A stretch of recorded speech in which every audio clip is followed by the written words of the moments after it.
Hello दोस्तों, आप सभी का स्वागत है समर एसी ट्रेनिंग के यूट्यूब चैनल पर। आज के वीडियो में हम सीखने वाले हैं विंडो एसी के अंदर लगने वाले पीएसी वायरिंग। पीएसी वायरिंग का मतलब होता है जो सेलेक्टर स्विच के माध्यम से पूरी सप्लाई एसी के अंदर जाता है उसको पीएसी, यानी कि जो हाथ के माध्यम से हम घुमा घुमा के चालू करते हैं, जैसे फैन मोटर चालू करना हो, स्विंग मोटर का चालू करना हो, या कंप्रेसर चालू करना या बंद करना, उस वायरिंग को हम पीएसी वायरिंग कहते हैं। तो आज हम आपको बताने वाले हैं पीओएसी वायरिंग में कितने पार्ट होते हैं और कैसे सप्लाई जाता है। अगर आपको विंडो एसी में कहीं भी जाते हैं काम करने के लिए, ये पुराने एसीओ में अक्सर देखने को मिलती है कि पीएसी वायरिंग लगा रहता है। आपकी एसी में क्या रिमोट पीसीबी वायरिंग है, लेकिन कहीं भी आपको पीएसी वायरिंग मिल जा रहा है तो कैसे करना। तो आज हम वीडियो के माध्यम से पूरी वायरिंग को बोर्ड के माध्यम से समझाएंगे। तो सबसे पहले क्या करते हैं, इसको चालू करने के लिए, सारे पार्टों को चालू करने के लिए कौन कौन सप्लाई कहां जाएगा, तो हम सप्लाई के बारे में समझते हैं, सारे पार्टों को समझते हैं। तो सबसे पहले हम फैन मोटर को समझेंगे। फैन मोटर में कितने वायर होते हैं। देखिए, फैन मोटर कोई भी विंडो एसी हो, चाहे वो पीएसी वायरिंग हो चाहे रिमोट पीसीबी वायरिंग हो, उसमें 5 वायर लगा रहता है। उसमें 5 वायर का लगा होता है। कौन कौन वायर? एक होता है लो, एक होता है मीडियम, एक होता है हाई। यानी कि विंडो एसी में जो मोटर लगा रहता है वो 3 स्पीड पर चलता है, हाई, मीडियम, लो स्पीड चलता है। और उसमें क्या होता है, एक रनिंग स्टार्टिंग लगाता है, यानी कि 5 वायर में हाई, मीडियम, लो एक रनिंग स्टार्टिंग लगता है। अब देखिए, सेलेक्टर स्विच की बात आती है। ये सेलेक्टर स्विच होता है, इसमें पिने होती हैं। इसमें 1 number, 2 number, 3 number, 4 number pin होती है और एक न्यूट्रल पिन होती है। यानी कि हम ये सेलेक्टर स्विच से जब भी घुमाते हैं तो ये सप्लाई, अपना सप्लाई जो पिन वाला सप्लाई होता है, किस पिन को कब देना है, ये सेलेक्टर स्विच के घुमा के माध्यम से चालू करते हैं। उसमें क्या होता है, एक स्विंग मोटर भी आता है और उसके साथ में एक स्विंग स्विच भी आता है। यानी कि स्विंग मोटर को चालू करने के लिए जो फ्लैपर पट्टी को इधर तो घुमाता है, हवा को डिवाइस करता है, उसमें एक स्विंग मोटर लगाता है और उसका स्विच लगा रहता है। और एक कनेक्टर पिन आता है, यानी कि जंक्शन पिन होता है, सारे जंक्शन पिन। यानी कि एक सप्लाई हम पिन के अंदर देते हैं तो इसी पिन से सारे सप्लाई सबको, मतलब ये सारे पिन को हम जा सकता है। और इसमें क्या था, थर्मोस्टेट लगाता है, यानी कि पीएसी वायरिंग में थर्मोस्टेट भी लगा रहता है जो कूलिंग को कंट्रोल करके कंप्रेसर को बंद, यानी कि कितने टेम्परेचर कूलिंग को रखना है, थर्मोस्टेट का काम है। और रनिंग कैपेसिटर रहता है जो कंप्रेसर को रन यानी चलाने का काम करता है। तो आप समझते हैं सारे पार्टों के वायरिंग के बारे में। तो सब किसी भी सिस्टम को चालू करने के लिए सबसे पहले न्यूट्रल फेस की जरूरत होती है, चाहे वो विंडो एसी हो चाहे स्प्लिट एसी हो। तो सबसे पहले हम एक बोर्ड बनाते हैं, बोर्ड बना के एक सप्लाई लेंगे, एक न्यूट्रल फेस। तो सबसे पहले हम क्या करेंगे, न्यूट्रल सप्लाई देते हैं, यानी कि सारे पार्टों में हम सबसे पहले न्यूट्रल सप्लाई देंगे। तो सबसे पहले हम क्या कहते हैं, ये जो न्यूट्रल सप्लाई लेते हैं हम सीधे ये सेलेक्टर स्विच में जो एन लिखा था, कभी कभी एल भी लिखा था और एन भी लिखा था, जब एन वाले सप्लाई देंगे तो पूरा पिन में, यानी कि पूरा सेलेक्टर स्विच में न्यूट्रल सप्लाई चला गया।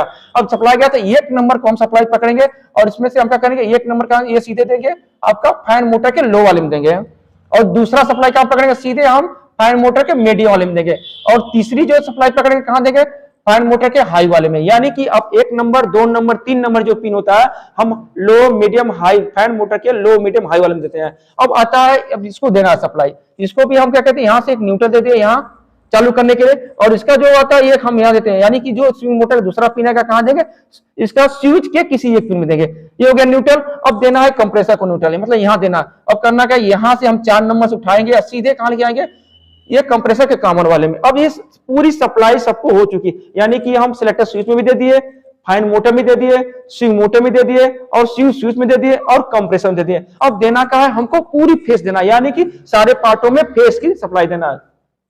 तो देने के लिए क्या करेंगे, हम यहां से एक फेस लेंगे, एक फेस सप्लाई लेंगे, सीधे कहां देंगे, एक कनेक्टर में, यानी कि कनेक्टर के जो कनेक्टर जंक्शन बना है पिन, किसी खाने वाले पिन देंगे, जिस खाने में देंगे वही सारा पिन क्या होता है, सारे में फेस सप्लाई, यानी कि पूरा में फेस सप्लाई। अब सारे पिनों में फेस सप्लाई चला गया। अब किस पिन को उठा के कहां लगाना, अब देखिए यहाँ फेस इसको भी चाहिए, तो यहां से हम उठा के यहां दे दिए, स्विंग स्विच को दे दिए। अब देना हमको फैन मोटर चालू करना है, तब यहां से एक सप्लाई उठाएंगे, अब सीधे कहां देंगे, सीधे हम फैन मोटर के दोनों तरफ के किसी एक पिन में, यानी कि इधर भी 2 पिन है, इधर भी 2 पिन है, दोनों तरफ जब बराबर पिन होता है तो किसी एक तरफ के पिन में देते हैं, जिसमें देते हैं उसी में से एक कहां आता है, सीधे रनिंग हो जाता है, और उसका सप्लाई कहां जाएगा, सीधे स्टार्टिंग में जाएगा। ये हो गया आपका, यहाँ भी फेस चला गया।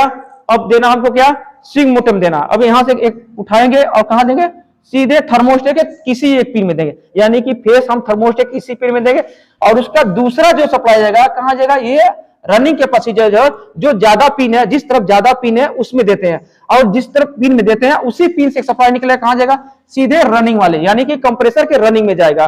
और जो रनिंग कैपेसिटर का जो कम पिन आता है वो कहां जाएगा, सीधे ये स्टार्टिंग वाले में। अब देखिए पूरा, तो फिर एक बार हम न्यूट्रल और फेस को समझते हैं कि सबसे पहले मेन बोर्ड लेंगे, मेन बोर्ड से सबसे पहले न्यूट्रल सप्लाई लेंगे, कहां देंगे, सेलेक्टर स्विच, जो सेलेक्टर स्विच है, जो घुमाने वाला स्विच है, उसके न्यूट्रल वाले देंगे। जब न्यूट्रल में देंगे तो पूरा सप्लाई क्या होता है, पूरा सेलेक्टर स्विच के सारे पिनों में आ जाएंगे, यानी 1 नंबर में, 2 नंबर में, 3 नंबर में, 4 नंबर में सप्लाई गया।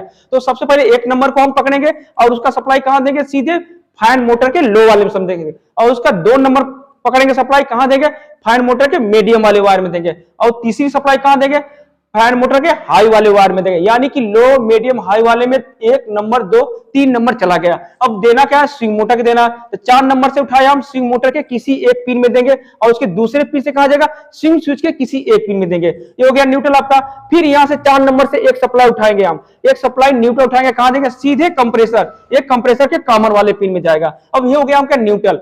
ये आपका फैन मोटर भी न्यूट्रल चला गया, स्विंग मोटर भी न्यूट्रल चला गया, और स्विंग स्विच में न्यूट्रल चला गया, और एक कंप्रेसर में न्यूट्रल चला गया। अब देना क्या है, पूरी पार्ट के अंदर फेस सप्लाई देना। तो सबसे पहले क्या करें, ये मेन बोर्ड से क्या करें, फेस सप्लाई लेंगे, यहां से फेस लेंगे, और कहां देंगे, सीधे जंक्शन पिन जो बना है, जो ये कनेक्टर पिन बना है, जंक्शन पिन है, किसी एक भाग में, एक खाने में देंगे। जब एक खाने में देंगे तो सारे पिन में सप्लाई आ गया। अब किस पिन को पकड़ के कहां सप्लाई देना है, वहां से डिसाइड लेंगे। अब यहां से हम एक पिन को पकड़े और सप्लाई फेस कहां दिए, इसमें दिए, स्विंग स्विच में फेस सप्लाई दे दिए।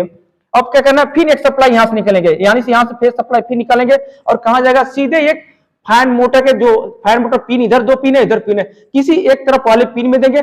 जिस पिन में देंगे उसी में सप्लाई कहां जाएगा, रनिंग में, यानी फैन मोटर के रनिंग में जाएगा। और उसका जो दूसरे तरफ का जो पिन होगा, उसमें से कहां जाएगा, एक फैन मोटर के स्टार्टिंग में जाएगा।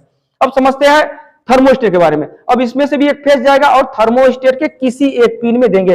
अब उसके दूसरे पिन से कहां जाएगा, ये रनिंग कैपेसिटर जो कंप्रेसर को चलाने का काम करता है, रनिंग कैपेसिटर का जो ज्यादा, जिस तरफ ज्यादा पिन होती है उस तरफ वाले किसी एक पिन में देंगे, और जिस पिन में देंगे उसी पिन से निकल कहां जाएगा, सीधे कंप्रेसर के रनिंग में जाएगा। और जो कम वाला, जिस तरफ कम पिन होगा उस तरफ से कहां निकल जाएगा, सीधे स्टार्टिंग में जाएगा। ये पूरी आपका neutral face supply PAC wiring में पहुंच गए। अगर किसी भी तरह का अगर सवाल जवाब हो, राय सुझाव जरूर दीजिएगा। वीडियो देखने के लिए आप सभी लोग का धन्यवाद।